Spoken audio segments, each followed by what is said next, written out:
Pourquoi le diable attaque la femme en premier quand il veut détruire un mariage? Je vais t'expliquer, c'est très très simple. D'abord, il faut comprendre que la femme est la base de l'homme. On en parlera juste après. L'homme est la base du mariage, le mariage est la base de et la famille est la base de l'Église du Christ. D'accord? La femme est la base de l'homme. Voyons ça en détail. Effectivement, parce que c'est elle qui participe à la construction de l'homme, qui va lui conférer élévation, motivation, reconnaissance, stabilité. C'est pas pour rien si dans Genèse il est écrit Dieu a créé une aide semblable à lui. Lui étant Adam, l'homme, et l'aide étant Ève, sa femme. Rends-toi compte, la femme est une aide pour l'homme. Capital. Ensuite, l'homme est la base du mariage. En effet, c'est lui qui assure protection, direction et sécurité matérielle et spirituelle. On verra qu'il est un repère, un leader spirituel. C'est le prêtre de la famille. C'est lui qui va prier pour les siens. Ensuite, on a vu que le mariage est la base de la famille.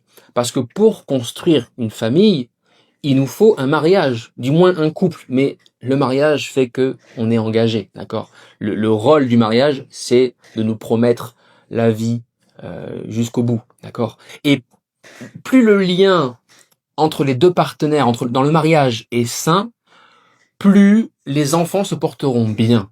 Et donc la famille se portera bien. On ne peut construire une famille solide que si le mariage est sain. C'est pour ça qu'il est la base de la famille.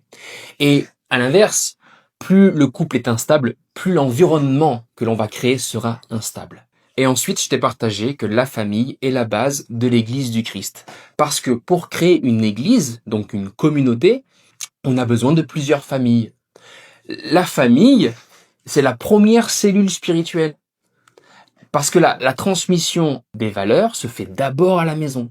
C'est comme ça qu'on construit un foyer solide. Et tu comprends que si on détruit la femme, alors on détruit absolument tout.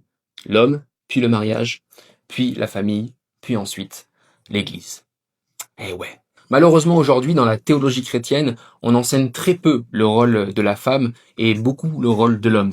Et c'est la raison pour laquelle je t'invite vraiment à te faire accompagner, soit par un pasteur qui va pouvoir te guider, soit par un mentor qui aura peut-être d'autres outils à te proposer, notamment pour mieux discerner et ne pas te tromper, mieux choisir les hommes et mieux te faire respecter, mieux t'affirmer. Je vois beaucoup trop de femmes, malheureusement, se faire écraser dans leurs relations. Et je pense être bien placé pour t'aider pour le coup. En tout cas, si tu ressens le besoin d'être accompagné par moi, mais envoie-nous boussole en message privé. Ulysse, mon collaborateur, se fera un plaisir de te répondre et de te guider surtout pour ton épanouissement personnel et amoureux. Prends soin de toi et à très bientôt.